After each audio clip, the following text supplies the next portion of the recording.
Kejadian 40. Mimpi juru minuman dan juru roti. Sesudah semuanya itu terjadilah bahwa juru minuman Raja Mesir dan juru rotinya membuat kesalahan terhadap tuannya, Raja Mesir itu. Maka murkalah Firaun kepada kedua pegawai istananya, kepala juru minuman dan kepala juru roti itu. Ia menahan mereka dalam rumah kepala pengawal raja, dalam penjara tempat Yusuf dikurung.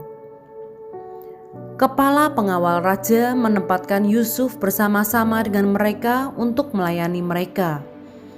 Demikianlah mereka ditahan beberapa waktu lamanya. Pada suatu kali, bermimpilah mereka keduanya, baik juru minuman maupun juru roti Raja Mesir, yang ditahan dalam penjara itu, masing-masing ada mimpinya pada satu malam juga, dan mimpi masing-masing itu ada artinya sendiri. Ketika pada waktu pagi Yusuf datang kepada mereka, segera dilihatnya bahwa mereka bersusah hati. Lalu ia bertanya kepada pegawai-pegawai istana Firaun yang ditahan bersama-sama dengan dia dalam rumah tuannya itu, "Mengapakah hari ini mukamu semuram itu?" Jawab mereka kepadanya, "Kami bermimpi, tetapi tidak ada orang yang dapat mengartikannya." Lalu kata Yusuf kepada mereka, "Bukankah Allah yang menerangkan arti mimpi? Ceritakanlah kiranya mimpimu itu kepadaku." Kemudian juru minuman itu menceritakan mimpinya kepada Yusuf. Katanya, "Dalam mimpiku itu, tampak ada pohon anggur di depanku. Pohon anggur itu ada 3 carangnya. Dan baru saja pohon itu bertunas, bunganya sudah keluar, dan tandan-tandannya penuh buah anggur yang ranum. Dan di tanganku ada piala Firaun. Buah anggur itu kuambil, lalu kuperas ke dalam piala Firaun, kemudian kusampaikan piala itu ke tangan Firaun." Kata Yusuf kepadanya, "Beginilah arti mimpi itu. Ketiga carang itu artinya 3 hari. Dalam 3 hari ini, Firaun akan meninggikan engkau dan mengembalikan engkau ke dalam pangkatmu yang dahulu, dan engkau akan menyampaikan piala ke tangan Firaun seperti dahulu kala, ketika engkau jadi juru minumannya. Tetapi ingatlah kepadaku, apabila keadaanmu telah baik nanti, tunjukkanlah terima kasihmu kepadaku dengan menceritakan hal ihwalku kepada Firaun, dan tolonglah keluarkan aku dari rumah ini. Sebab aku diculik begitu saja dari negeri orang Ibrani, dan di sini pun aku tidak pernah melakukan apa-apa yang menyebabkan aku layak dimasukkan ke dalam liang tutupan ini." Setelah dilihat oleh kepala juru roti betapa baik arti mimpi itu, berkatalah ia kepadanya, "Aku pun bermimpi juga. Tampak aku menjunjung 3 bakul berisi penganan. Dalam bakul atas ada berbagai-bagai makanan untuk Firaun, buatan juru roti. Tetapi burung-burung memakannya dari dalam bakul yang di atas kepalaku." Yusuf menjawab, "Beginilah arti mimpi itu. Ketiga bakul itu artinya 3 hari. Dalam 3 hari ini, Firaun akan meninggikan engkau tinggi ke atas dan menggantung engkau pada sebuah tiang, dan burung-burung akan memakan dagingmu dari tubuhmu." Dan terjadilah pada hari ketiga, hari kelahiran Firaun, maka Firaun mengadakan perjamuan untuk semua pegawainya. Ia meninggikan kepala juru minuman dan kepala juru roti itu di tengah-tengah para pegawainya. Kepala juru minuman itu dikembalikannya ke dalam jabatannya, sehingga ia menyampaikan pula piala ke tangan Firaun. Tetapi kepala juru roti itu digantungnya seperti yang ditakbirkan Yusuf kepada mereka. Tetapi Yusuf tidaklah diingat oleh kepala juru minuman itu melainkan dilupakannya.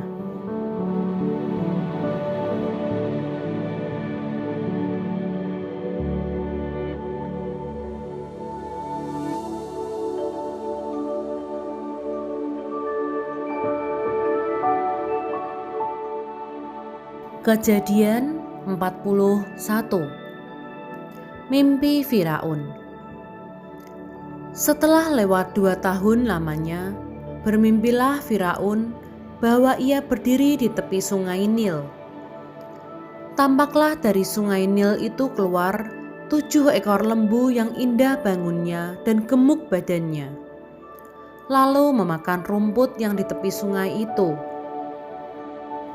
Kemudian tampaklah juga 7 ekor lembu yang lain yang keluar dari dalam sungai Nil itu, buruk bangunnya dan kurus badannya, lalu berdiri di samping lembu-lembu yang tadi di tepi sungai itu. Lembu-lembu yang buruk bangunnya dan kurus badannya itu memakan ke-7 ekor lembu yang indah bangunnya dan gemuk itu. Lalu terjagalah Firaun. Setelah itu tertidur pulalah ia dan bermimpi kedua kalinya. Tampak timbul dari satu tangkai 7 bulir gandum yang bernas dan baik. Tetapi kemudian tampaklah juga tumbuh 7 bulir gandum yang kurus dan layu oleh angin timur. Bulir yang kurus itu menelan ke-7 bulir yang bernas dan berisi tadi. Lalu terjagalah Firaun. Agaknya ia bermimpi. Pada waktu pagi gelisahlah hatinya. Lalu disuruhnyalah memanggil semua ahli dan semua orang berilmu di Mesir. Firaun menceritakan mimpinya kepada mereka, tetapi seorang pun tidak ada yang dapat mengartikannya kepadanya. Lalu berkatalah kepala juru minuman kepada Firaun, "Hari ini aku merasa perlu menyebutkan kesalahanku yang dahulu. Waktu itu tuanku Firaun murka kepada pegawai-pegawainya dan menahan aku dalam rumah pengawal istana beserta dengan kepala juru roti. Pada satu malam juga kami bermimpi. Aku dan kepala juru roti itu masing-masing mempunyai mimpi dengan artinya sendiri. Bersama-sama dengan kami ada di sana seorang muda Ibrani, hamba kepala pengawal istana itu. Kami menceritakan mimpi kami kepadanya, lalu diartikannya kepada kami mimpi kami masing-masing. Dan seperti yang diartikannya itu kepada kami, demikianlah pula terjadi. Aku dikembalikan ke dalam pangkatku dan kepala juru roti itu digantung." Kemudian Firaun menyuruh memanggil Yusuf. Segeralah ia dikeluarkan dari tutupan. Ia bercukur dan berganti pakaian, lalu pergi menghadap Firaun. Berkatalah Firaun kepada Yusuf, "Aku telah bermimpi dan seorang pun tidak ada yang dapat mengartikannya. Tetapi telah kudengar tentang engkau, hanya dengan mendengar mimpi saja engkau dapat mengartikannya." Yusuf menyahut Firaun, "Bukan sekali-kali aku, melainkan Allah juga yang akan memberitakan kesejahteraan kepada tuanku Firaun." Lalu berkatalah Firaun kepada Yusuf, "Dalam mimpiku itu, aku berdiri di tepi sungai Nil. Lalu tampaklah dari sungai Nil itu keluar 7 ekor lembu yang gemuk badannya dan indah bentuknya, dan makan rumput yang di tepi sungai itu. Tetapi kemudian tampaklah juga keluar 7 ekor lembu yang lain, kulit pemalut tulang, sangat buruk bangunnya dan kurus badannya. Tidak pernah kulihat yang seburuk itu di seluruh tanah Mesir. Lembu yang kurus dan buruk itu memakan ke-7 ekor lembu gemuk yang mula-mula. Lembu-lembu ini masuk ke dalam perutnya, tetapi walaupun telah masuk ke dalam perutnya, tidaklah kelihatan sedikit pun tandanya. Bangunnya tetap sama buruknya seperti semula. Lalu terjagalah aku. Selanjutnya dalam mimpiku itu, kulihat timbul dari satu tangkai 7 bulir gandum yang berisi dan baik. Tetapi kemudian tampaklah juga tumbuh 7 bulir yang kering, kurus dan layu oleh angin timur. Bulir yang kurus itu memakan ke-7 bulir yang baik tadi. Telah kuceritakan hal ini kepada semua ahli, tetapi seorang pun tidak ada yang dapat menerangkannya kepadaku. Lalu kata Yusuf kepada Firaun, "Kedua mimpi tuanku Firaun itu sama. Allah telah memberitahukan kepada tuanku Firaun apa yang hendak dilakukannya. Ke-7 ekor lembu yang baik itu ialah 7 tahun, dan ke-7 bulir gandum yang baik itu ialah 7 tahun juga." Kedua mimpi itu sama. Ke-7 ekor lembu yang kurus dan buruk yang keluar kemudian, maksudnya 7 tahun. Demikian pula ke-7 bulir gandum yang hampa dan layu oleh angin timur itu, maksudnya akan ada 7 tahun kelaparan. Inilah maksud perkataanku ketika aku berkata kepada tuanku Firaun, Allah telah memperlihatkan kepada tuanku Firaun apa yang hendak dilakukannya. Ketahuilah tuanku, akan datang 7 tahun kelimpahan di seluruh tanah Mesir, kemudian akan timbul 7 tahun kelaparan, maka akan dilupakan segala kelimpahan itu di tanah Mesir, karena kelaparan itu mengurus keringkan negeri ini. Sesudah itu, akan tidak kelihatan lagi bekas-bekas kelimpahan di negeri ini karena kelaparan itu. Sebab sangat hebatnya kelaparan itu. Sampai 2 kali mimpi itu diulangi bagi tuanku Firaun, berarti hal itu telah ditetapkan oleh Allah dan Allah akan segera melakukannya. Oleh sebab itu, baiklah tuanku Firaun mencari seorang yang berakal budi dan bijaksana dan mengangkatnya menjadi kuasa atas tanah Mesir. Baiklah juga tuanku Firaun berbuat begini, yakni menempatkan penilik-penilik atas negeri ini, dan dalam ke-7 tahun kelimpahan itu memungut 1/5 dari hasil tanah Mesir. Mereka harus mengumpulkan segala bahan makanan dalam tahun-tahun baik yang akan datang ini, dan di bawah kuasa tuanku Firaun menimbun gandum di kota-kota sebagai bahan makanan serta menyimpannya. Demikianlah segala bahan makanan itu menjadi persediaan untuk negeri ini dalam ke-7 tahun kelaparan yang akan terjadi di tanah Mesir, supaya negeri ini jangan binasa karena kelaparan itu. Yusuf di Mesir sebagai penguasa.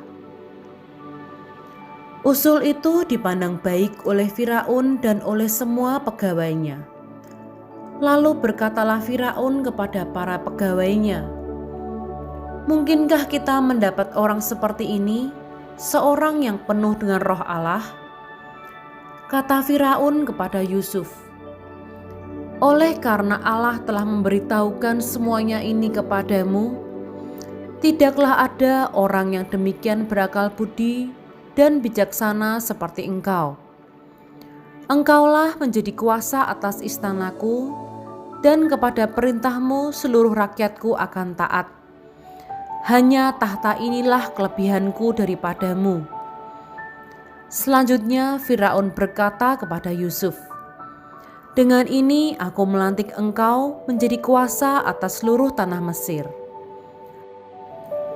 Sesudah itu Firaun menanggalkan cincin meterainya dari jarinya dan mengenakannya pada jari Yusuf. Dipakaikannyalah kepada Yusuf pakaian daripada kain halus dan digantungkannya kalung emas pada lehernya. Lalu Firaun menyuruh menaikkan Yusuf dalam keretanya yang kedua, dan berserulah orang di hadapan Yusuf, "Hormat!" Demikianlah Yusuf dilantik oleh Firaun menjadi kuasa atas seluruh tanah Mesir.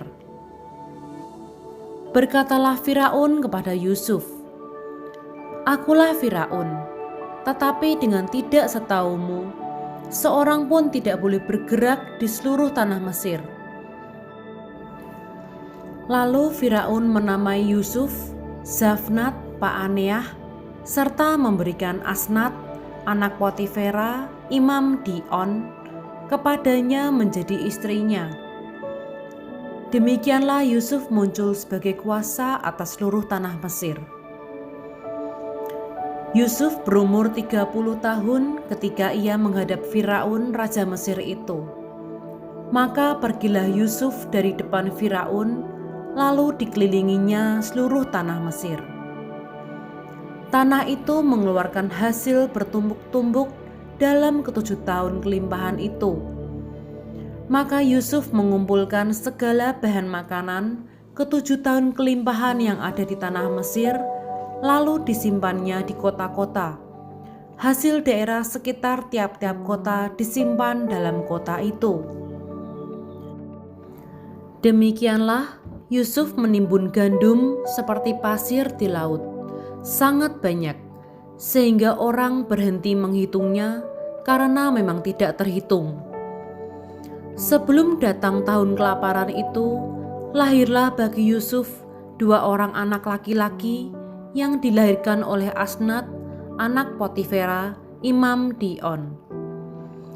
Yusuf memberi nama Manasye kepada anak sulungnya itu sebab katanya, "Allah telah membuat aku lupa sama sekali kepada kesukaranku dan kepada rumah Bapakku."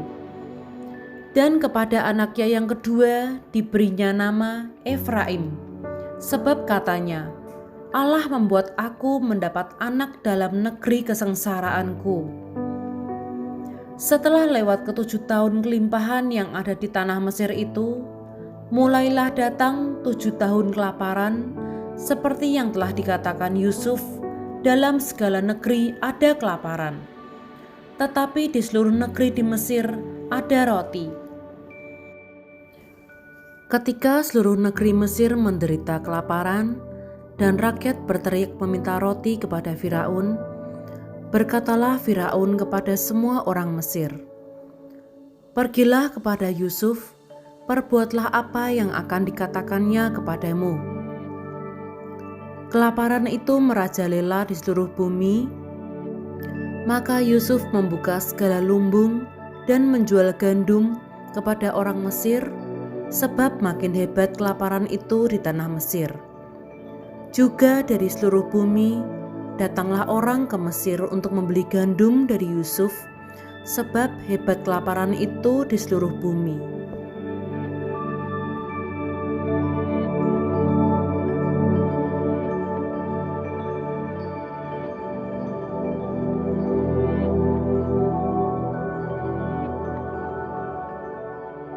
Kejadian 42. Saudara-saudara Yusuf pergi ke Mesir.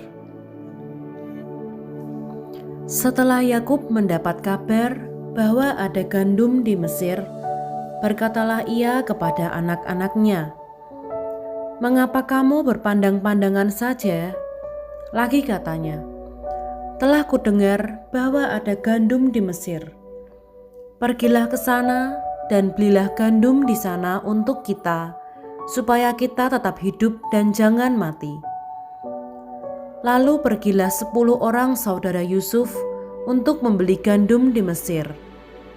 Tetapi Yakub tidak membiarkan Benyamin, adik Yusuf, pergi bersama-sama dengan saudara-saudaranya, sebab pikirnya, jangan-jangan ia ditimpa kecelakaan nanti.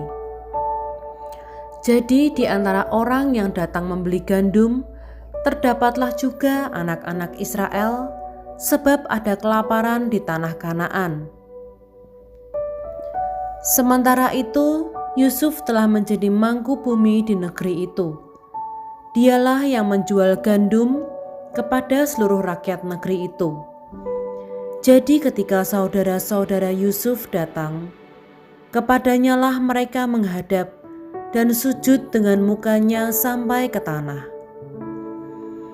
Ketika Yusuf melihat saudara-saudaranya, segeralah mereka dikenalnya. Tetapi ia berlaku seolah-olah ia seorang asing kepada mereka. Ia menegur mereka dengan membentak, katanya, "Dari mana kamu?" Jawab mereka, "Dari tanah Kanaan untuk membeli bahan makanan." Memang Yusuf mengenal saudara-saudaranya itu, tetapi dia tidak dikenal mereka. Lalu teringatlah Yusuf akan mimpi-mimpinya tentang mereka. Berkatalah ia kepada mereka, "Kamu ini pengintai. Kamu datang untuk melihat-lihat di mana negeri ini tidak dijaga." Tetapi jawab mereka, "Tidak, tuanku. Hanyalah untuk membeli bahan makanan hamba-hambamu ini datang. Kami ini sekalian anak dari satu ayah. Kami ini orang jujur, hamba-hambamu ini bukanlah pengintai." Tetapi ia berkata kepada mereka, "Tidak, kamu datang untuk melihat-lihat di mana negeri ini tidak dijaga." Lalu jawab mereka, "Hamba-hambamu ini 12 orang. Kami bersaudara, anak dari satu ayah di tanah Kanaan. Tetapi yang bungsu sekarang ada pada ayah kami, dan seorang sudah tidak ada lagi." Lalu kata Yusuf kepada mereka, "Sudahlah, seperti telah kukatakan kepadamu tadi, kamu ini pengintai. Dalam hal ini juga kamu harus diuji. Demi hidup Firaun, kamu tidak akan pergi dari sini jika saudaramu yang bungsu itu tidak datang kemari. Suruhlah seorang daripadamu untuk menjemput adikmu itu. Tetapi kamu ini harus tinggal terkurung di sini. Dengan demikian perkataanmu dapat diuji apakah benar, dan jika tidak, demi hidup Firaun, sungguh-sungguhlah kamu ini pengintai." Dan dimasukkannyalah mereka bersama-sama ke dalam tahanan 3 hari lamanya. Pada hari yang ketiga, berkatalah Yusuf kepada mereka, "Buatlah begini, maka kamu akan tetap hidup. Aku takut akan Allah. Jika kamu orang jujur, biarkanlah dari kamu bersaudara tinggal seorang terkurung dalam rumah tahanan, tetapi pergilah kamu, bawalah gandum untuk meredakan lapar seisi rumahmu. Tetapi saudaramu yang bungsu itu haruslah kamu bawa kepadaku, supaya perkataanmu itu ternyata benar dan kamu jangan mati." Demikianlah diperbuat mereka. Mereka berkata seorang kepada yang lain, "Betul-betullah kita menanggung akibat dosa kita terhadap adik kita itu. Bukankah kita melihat bagaimana sesak hatinya ketika ia memohon belas kasihan kepada kita, tetapi kita tidak mendengarkan permohonannya. Itulah sebabnya kesesakan ini menimpa kita." Lalu Ruben menjawab mereka, "Bukankah dahulu kukatakan kepadamu, janganlah kamu berbuat dosa terhadap anak itu? Tetapi kamu tidak mendengarkan perkataanku. Sekarang darahnya dituntut daripada kita." Tetapi mereka tidak tahu bahwa Yusuf mengerti perkataan mereka, sebab mereka memakai seorang juru bahasa. Maka Yusuf mengundurkan diri dari mereka lalu menangis. Kemudian ia kembali kepada mereka dan berkata-kata dengan mereka. Ia mengambil Simeon dari antara mereka, lalu disuruh belenggu di depan mata mereka.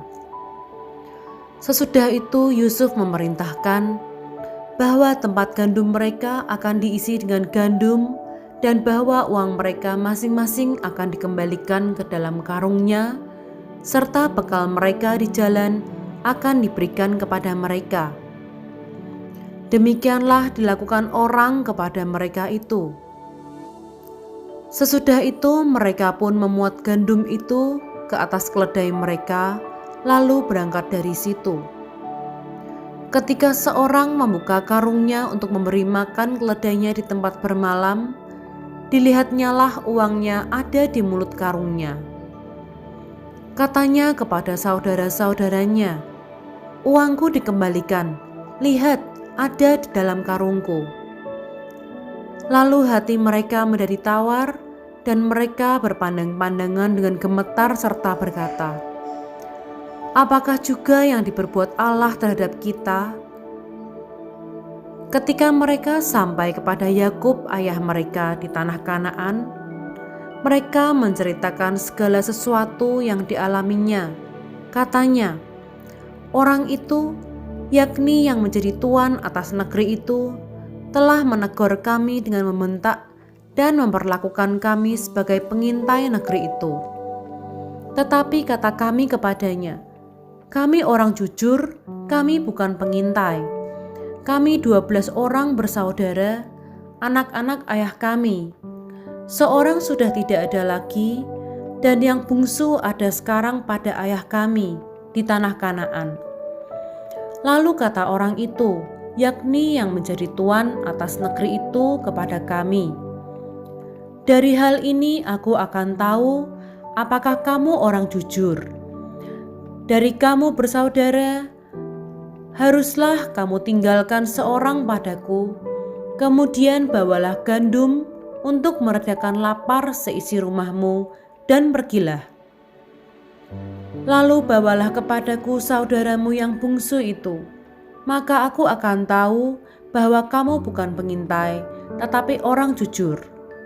Dan aku akan mengembalikan saudaramu itu kepadamu, dan bolehlah kamu menjalani negeri ini dengan bebas." Ketika mereka mengosongkan karungnya, tampaklah ada pundi-pundi uang masing-masing dalam karungnya. Dan ketika mereka beserta ayah mereka melihat pundi-pundi uang itu, ketakutanlah mereka. Dan Yakub ayah mereka berkata kepadanya, "Kamu membuat aku kehilangan anak-anakku.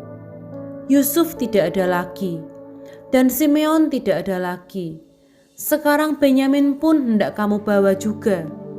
Aku inilah yang menanggung segala-galanya itu." Lalu berkatalah Ruben kepada ayahnya, "Kedua anakku laki-laki boleh engkau bunuh jika ia tidak kubawa kepadamu. Serahkanlah dia ke dalam tanganku, maka dia akan kubawa kembali kepadamu." Tetapi jawabnya, "Anakku itu tidak akan pergi ke sana bersama-sama dengan kamu, sebab kakaknya telah mati dan hanya dialah yang tinggal. Jika dia ditimpa kecelakaan di jalan yang akan kamu tempuh, maka tentulah kamu akan menyebabkan aku yang ubanan ini turun ke dunia orang mati karena duka cita."